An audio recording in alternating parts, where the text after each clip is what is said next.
Team Kamala is giving Joe Biden the old stiff arm, snubbing his request to hit the campaign trail with Harris and telling him, quote, "We'll get back to you," which is the excuse I use whenever Jesse invites me to one of his men's hair club meetings. But Kamala has a good reason to keep Joe sidelined, believing Biden to be a political liability. She's also ready to shed the Biden exoskeleton in other ways.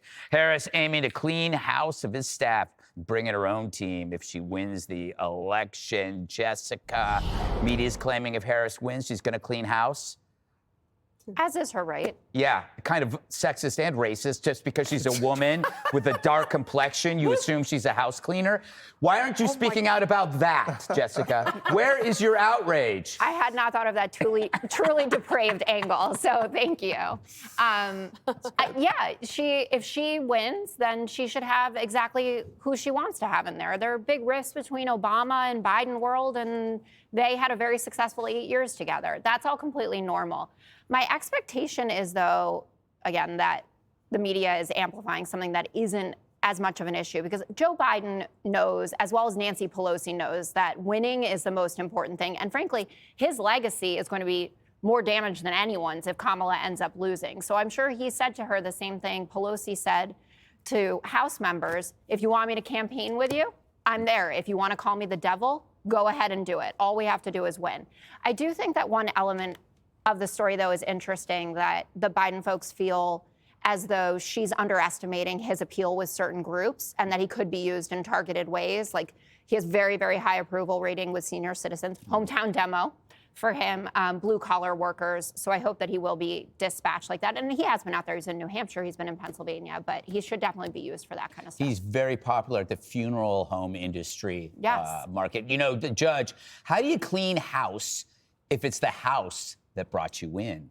They're going to be doing the hiring. That's a great question. Yeah, they're going to be doing the hiring. Yeah. Well, the interesting thing is that they've been at odds from the beginning. You know, Biden's people, Obama's people, and her people. And now they're kind of shocked. They're like, everybody's trying to, you know, include her on emails now because they want to keep their jobs. But there are some, clearly the top jobs are gone.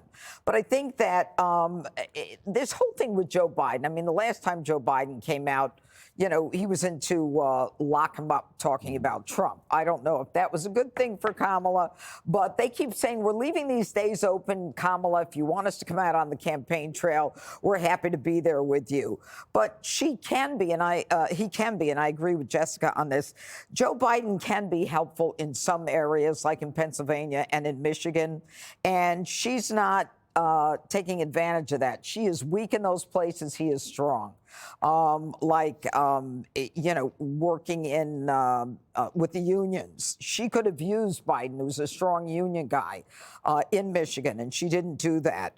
But, you know, the staff is obviously, they're all shaking in their boots, but she has a right to do whatever she wants to do, and in the end, she's going to do that. But, you know, a lot of those people were trash-talking her for the last 3.5 years. And, you know, the question is, how is she going to end this campaign? And she's saying things like, you know, he's unhinged, he's unstable, he's unchecked.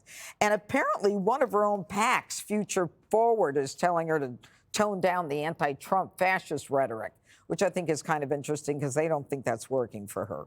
So. Dana, the irony here is that he seems a little bit looser and more cogent now that he's not running. Have you noticed that? Absolutely. I mean, I think of the burden that was lifted off of him immediately. Mm-hmm. He was unburdened. That's right, by what has been. Exactly. So it's kind of a hilarious story because Kamala Harris owes everything to Joe Biden. Mm-hmm. You know, if he hadn't ignored the concerns of his wife, Dr. Jill Biden, maybe she would have still be in the Senate, missing 60% of the votes.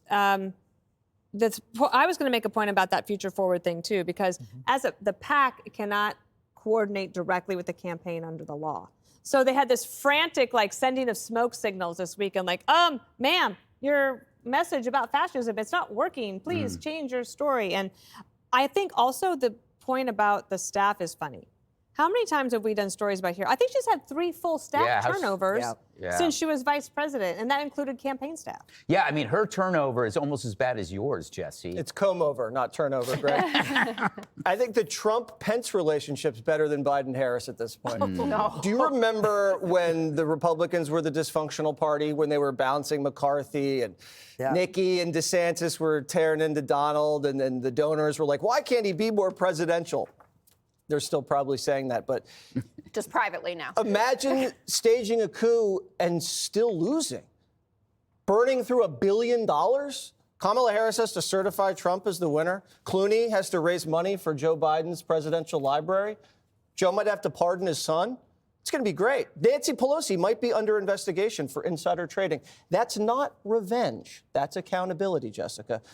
Biden's like the guy that got dumped but doesn't know it yet because the girl's trying to let him down easy. He's like, I'm going to be in Philly Friday. What are you doing?